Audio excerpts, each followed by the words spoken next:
Okay, guys, here's the 5152 wrap up, our quiz review. Some things I want to stress to you is just because I do a problem a certain way does not mean that's the only way that you can do it. So if you have questions, you need to ask me in class. Tomorrow you'll have 8 multiple choice simplifying, and you'll have 2 verifying where you have to write out step by step. I will post the answer sheet that I would like your answers to look like. If you're in class, you'll have your answer sheet and your identities in front of you.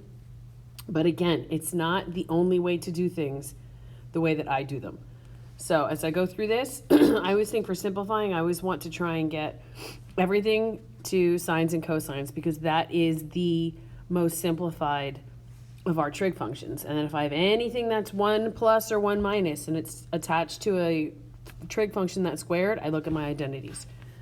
So number 1, the first thing I look at is I see tangent. So I'm going to change tangent immediately to sine of theta over cosine of theta.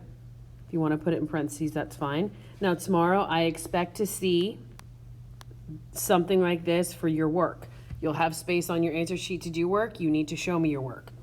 So then I can see here clearly that the cosines will cancel out. And the most simplified answer to this would be sine theta. Okay, number 2. I look at 2. As soon as I see 1 minus cosine squared theta, I think of our Pythagorean identity. That's sine squared theta plus cosine squared theta equals 1.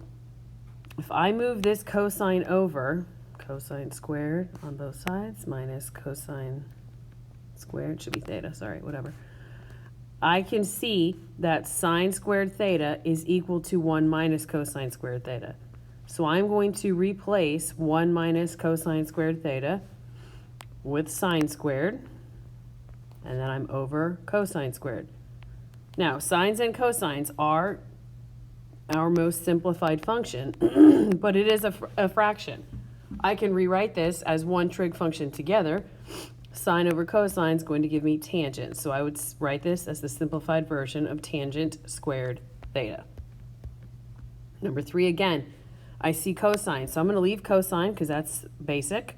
And I'm going to change, and put it over 1. I'm going to change cosecant to 1 over sine theta.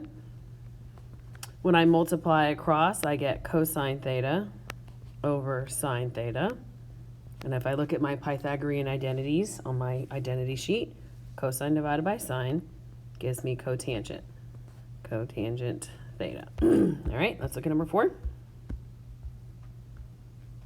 Again, I don't have any plus or minus, nothing squared. I don't have a plus or minus 1 attached, so I'm just going to go through my identities and simplify. I'm going to leave sine theta over 1. Secant is the same as 1 over cosine theta. Now I can leave tangent theta, or I can change it to sine over cosine. So I'm just going to change it to sine over cosine.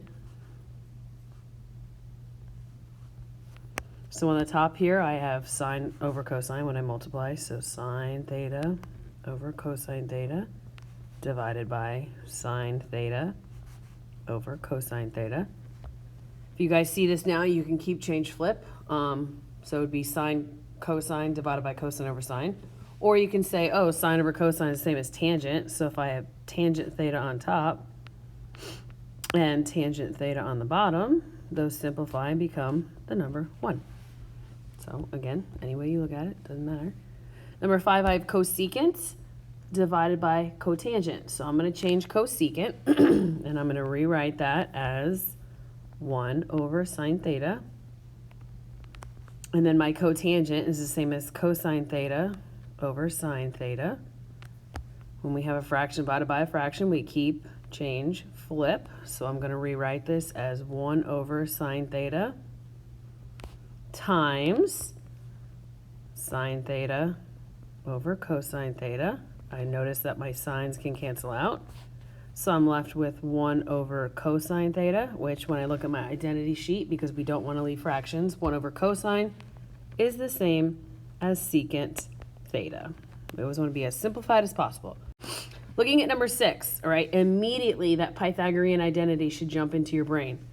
1 minus cosine squared is going to be the same as sine squared. Sine squared theta. I'm going to replace that Pythagorean identity of sine squared theta plus cosine squared theta equals 1. You can manipulate this, move the cosine over, and it becomes sine equals. So you're left here, guys, with sine squared theta over tangent squared theta. And again, we want to get rid of fractions, and we want to be as simplified as possible. So I'm going to leave sine squared theta on the numerator. Sine squared theta over 1. Divided by tangent is the same as sine squared theta over cosine squared theta. Fraction divided by a fraction, so keep, change, flip. And we're going to have sine squared theta over 1 times, when I flip, I get cosine squared theta over sine squared theta. Obviously, right here, my sines will cancel out, and I'm left with just cosine squared theta. Now, again, guys, this is not the only way. My way is not the absolute only way. So if you see things a little differently, then you can go about them a little differently, as long as mathematically it makes sense. Number 7, same thing. I don't have anything, no addition, subtraction, and I don't have anything squared that's attached to a plus or minus. So I'm just going to rewrite the numerator as cosine theta over 1 times, and I'll write secant as 1 over cosine theta. And then on the bottom, my denominator, I'm going to rewrite that as sine theta over cosine theta. Sines and cosines are our most basic, so make sure you guys see that. When I do this in the numerator, I can simplify, and I say, oh, my cosines will cancel out, so I'm left with just 1. I have 1 over sine theta cosine theta. So I can here keep, change, flip. I can say that sine over cosine is tangent, whatever you guys want to do. But if we go along the process that we've been doing with keep, change, flip, I'm going to keep the 1. I'm going to change the division to multiplication. I'm going to flip, and this becomes cosine over sine. So when I look at my trig identities, cosine over sine is the same as cotangent theta. And again, you could have left it at tangent, and then it would have been 1 over tangent, which gives you cotangent, however you want to look at it. Number 8, again, there's no adding or subtracting. There's one term in the denominator. There's nothing squared that's added or subtracted to a 1. So I'm just going to rewrite this as sine theta over 1 divided by 1 over sine theta.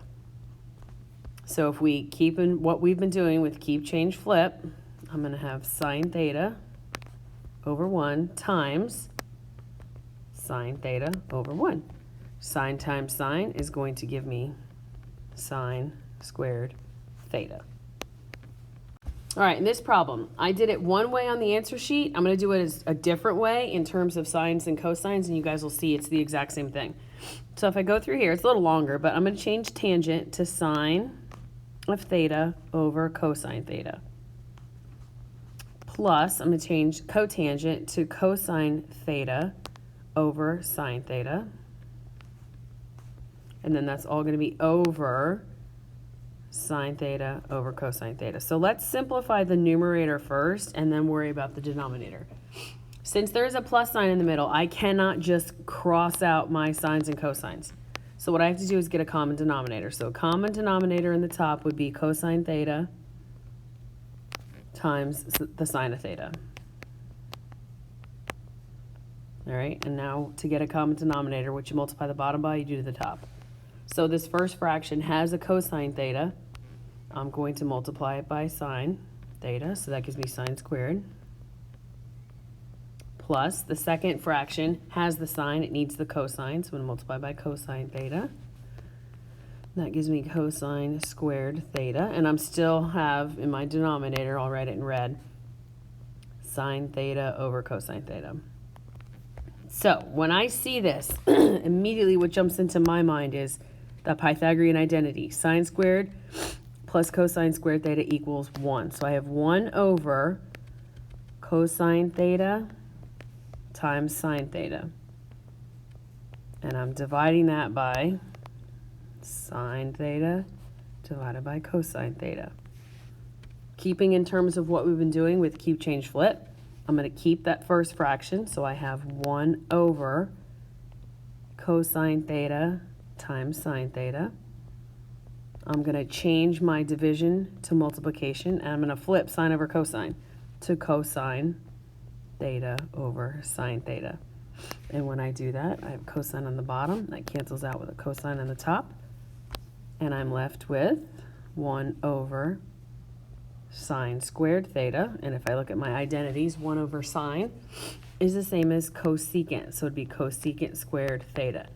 Now on the answer sheet, I kept everything in terms of tangent and cotangent. Lot less steps, and that's okay. But if you guys are under the direction of you're changing everything to sines and cosines, then that's the way that you would do that one. A little bit longer, but no big deal. All right, again, I'm going to do this one a little differently than I did on the answer sheet, just to give you guys a different look. But when I have a denominator that has a plus or minus 1, and there's no trig function attached to it, we have to multiply by the complex conjugate. So when I do that, if I multiply by the conjugate, I would multiply by 1 plus the sine of theta. What you do to the bottom, you have to do to the top. So I am left with, I'm just going to rewrite the numerator as cosine squared theta times 1 plus sine theta. And then in the bottom I have to FOIL. So 1 times 1 gives me 1. 1 times sine theta is sine theta. Negative sine theta times 1 is negative sine theta. So those cancel out. Then I'm left with negative sine and positive sine gives me negative sine squared theta. As soon as I see this 1 minus sine squared theta, I think of our Pythagorean identities. And I can replace 1 sine squared theta with cosine squared theta. And when I do that, I have a cosine on the top and a cosine on the bottom, and they cancel out. So my simplified answer would just be 1 plus sine theta. Again, a little different on the answer sheet, but that's okay. All right, let's look at this one. Number 11. All right, I can look at my Pythagorean identities. Is there a Pythagorean identity that would help me out here? In my identity, secant squared theta minus 1 is going to give me tangent squared. So that's not going to simplify things because I don't want to really go to tangent. So I'm going to take this and say, you know what? I can just split this apart into 2 fractions. I have secant squared theta over secant squared theta minus 1 over secant squared theta. Okay, you're allowed to do that. You can simplify fractions that way. If you guys have a trig function divided by a trig function, that's exactly the same. Anything divided by itself is going to give you 1. And then I can rewrite 1 over secant the same as cosine squared theta using our Pythagorean identities. And then again, this comes up. My sine squared plus cosine squared equals 1. Here is an identity. When I move cosine to the other side, 1 minus cosine squared theta is the exact same thing as sine squared theta, or x, I'm sorry. I didn't mean to change. This should be a theta. If you change midway, it's not that big of a deal, but you can see that. All right, look at 12. This should have a theta in here. I told you guys that during class. But guys, you need to recognize this as, I have a trinomial. I have 3 terms. 1, 2, 3. And in those 3 terms, I have 2 trig functions. One of them is squared, one of them is to the first power, and then I have the other one is to the 0 power, so it's not there. This is just a factoring problem. I'm going to rewrite this as an algebra problem. It would be x squared minus 2x plus 1. If I were to factor that, I would say x times x gives me x squared. Minus 1 gives me a negative 2 when I add, but a positive 1 when I multiply. And then I just rewrite and interchange the x's with sine theta. So sine theta minus 1, sine theta minus 1. And that's something you got to recognize. All right, when we get to the verifying, the first 8 on your quiz are going to be multiple choice. So you need to show me work like I did up here. For the verifying, you guys I'm going to just give you something to verify, and I'm going to say go to it. So I need to see steps that logically make sense. I promise you I will look at every step and make sure it makes sense. So I look here on the left-hand side because it's the yuckier side. There's nothing squared that's attached to a plus or minus 1. There's no plus or minuses that I have to worry about. So I'm just going to go ahead and simplify everything I can to sines and cosines. So tangent is the same as sine x over cosine x. Cosecant, I can write as 1 over sine x. And cosine, I'm going to leave as cosine x over 1. All right, so now I'm going to say, okay, I have all these numerators and all these denominators. You can leave it like this, or you can rewrite it all as one fraction. So sine x times 1 times cosine x over cosine x times sine x times 1. Guys, everything that you learned in the 4th grade about fractions and canceling stuff out and all that still holds true today. If you have something on the bottom and top, that is exactly the same. You can cross it out. So this sign on the top crosses out with a sign on the bottom. 1 on the top crosses off with 1 on the bottom. Cosine on the top crosses off with cosine on the bottom. So when everything canceled out, everything divided by itself is 1, which is what we started off with here. So you can just bring this 1 down like that and write 1 equals 1, and you're done. Okay, again, we've got to verify. So I see on the right-hand side, I have what looks like it could be a trig function, a Pythagorean identity at one point. So let's look on the left-hand side and let's just condense this a little bit. This is FOILing. So sine times sine gives me sine squared theta. Sine times positive cosine and negative cosine times sine will just cancel each other out. And then I have negative cosine and positive cosine gives me minus cosine squared theta. Everybody with me? We're good? Now, some of you are saying, oh, I can just cross this out because sine squared theta and cosine squared theta is 1. Guys, sine squared plus cosine is 1. This is a minus sign. This is why we have to be careful. So let's just change one of our trig functions to look like the other one. Since this is cosine over here, I'm going to change this to cosine. So I know I can replace sine squared theta with 1 minus cosine squared theta. Then I have minus cosine squared theta. Gives me 1 minus. If I have 1 cosine and 1 cosine, that gives me 2 cosine squared thetas, which is what we were trying to get to over here. So 1 minus 2 cosine squared theta. Verified. All right, looking at 15. Again, we have to verify. So we got to make one side look like the other. Obviously, the left-hand side is the more difficult of the two. So sine, I'm just going to leave as sine squared theta because that's our most basic trig function is sine, so we'll leave it. Now I have 1 plus cotangent squared theta. I'm going to look at my trig identity sheet, and I can see that 1 plus cosine squared theta is the same thing as cosecant squared theta. So I just replace 1 plus cotangent squared theta with the trig identity, a Pythagorean identity, of cosine squared theta. So I'm going to leave my sine squared theta, and then I say, well, cosecant, that's the same thing as 1 over sine, so 1 over sine squared theta. And when I do that, I see that, oh, I have a sine in the numerator, sine in the denominator, they cancel out, which is exactly what we're trying to do. All right, number 16. 16 looks a little daunting, looks like a lot, so I'm just going to take it piece by piece. I look at the left-hand side, I don't see anything being added or subtracted, so I'm going to start on the right-hand side. We're going to try and simplify as much as possible. In 16, I'm going to change everything on the right-hand side to sines and cosines. So I'm going to rewrite this as sine squared theta over cosine squared theta, right? I'll just replace that. And then I have minus sine squared theta over 1. So if I want to get a common denominator, my common denominator would be cosine squared theta. All right, this already has the cosine squared theta, so we're good. This one needs a cosine squared theta because I multiplied the bottom by cosine squared theta. So I'm left with sine squared theta minus sine squared theta times cosine squared theta. Now I look at my numerator, and both of these have a common term. So I'm going to factor out 1 sine squared theta from both of them. When I divide the first term, sine squared theta by sine squared theta, I get 1. When I take out the sine squared thetas, they cross out, and I'm left with cosine squared theta. Oops.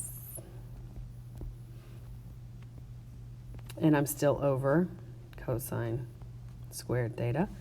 Now, guys, I think my trig identities, as soon as I see 1 minus cosine squared theta, you guys should be getting really good at this. You should see, oh, this is the same as sine squared theta. So then I have the sine squared theta on the outside here. over cosine squared theta. So sine times sine gives me sine to the 4th theta over cosine squared theta, right? Not much else we can do there. So I'm going to come up here and tackle the same thing over here. Again, just rewrite. Tangent squared becomes theta over cosine squared theta times sine squared theta over 1. Well, if I multiply, sine squared and sine squared gives me sine to the 4th.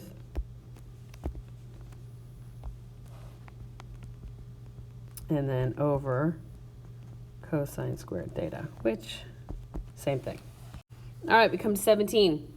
17's got a lot going on, so I know you guys are thinking, hey, where should I start? All right, I can go for a common denominator. I can multiply cosine times cotangent and do that if I want to. But the first thing I'm going to do is I'm just going to try and go to sines and cosines. Because if I'm looking to verify this equals 1, I think a lot of things are going to cancel out. Okay, guys, so let's break down the first fraction. I'm going to say secant is the same as 1 over cosine over 1. And then I have minus. I'm going to change tangent to sine over cosine. Divided by cotangent is going to be cosine over sine. All right? Different than how I did on the answer sheet, I know. But I'm just trying to show you guys some different ways. So if I keep change flip here, I have 1 over cosine theta times 1 over cosine theta, which gives me 1 over cosine squared theta. And then I have minus, keep change flip, I have sine theta over cosine theta. When I flip, this becomes sine over cosine. So I get minus sine squared theta over cosine squared theta. All right, 1 over cosine is the same as secant. So I have secant squared theta minus sine over cosine is tangent squared theta. Let's look at our Pythagorean identities. Do I have one that involves secant and tangent? And I do. 1 plus tangent squared theta equals secant squared theta, okay? So when I look at this, if I rearrange, if I move tangent to the other side, minus tangent squared, I have 1 equals secant squared theta minus tangent squared theta. So I can replace this with the value 1, which is what we were trying to do from the beginning. Again, I did a little differently on the answer sheet, but that's fine. I'm trying to show you guys some different options. Okay, last one. This one looks really gross and a lot and all this good stuff, but let's verify. Let's start on the left-hand side. That looks a little yuckier than the right-hand side.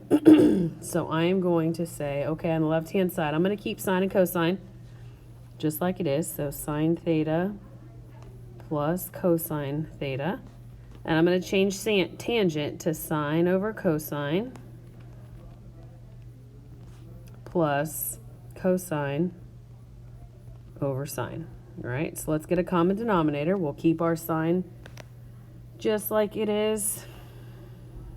So I'll have sine theta plus cosine theta equals, no, not equals, sorry. We're still multiplying. When I get a common denominator here, I get cosine theta sine theta. And now here on the top, that already has the cosine, it needs a sine, so this becomes sine squared theta. Already, the second one has the sine, it needs the cosine, so this becomes cosine squared theta. As soon as I see sine and cosine, I know that the sine squared of theta plus the cosine squared of theta equals 1, because we've talked about that 15 million times. So I have 1 over cosine theta sine theta. Okay, so this is over 1. So now if I multiply across, I have sine theta plus cosine theta over cosine theta sine theta. Now we can split that. Okay, we can rewrite this as sine theta over cosine theta sine theta, because we can split it apart, plus cosine theta over cosine theta sine theta. And when we do that, in this first fraction, our sines cancel out, so you have 1 over cosine, plus cosines in the second one cancels out, so you have 1 over sine,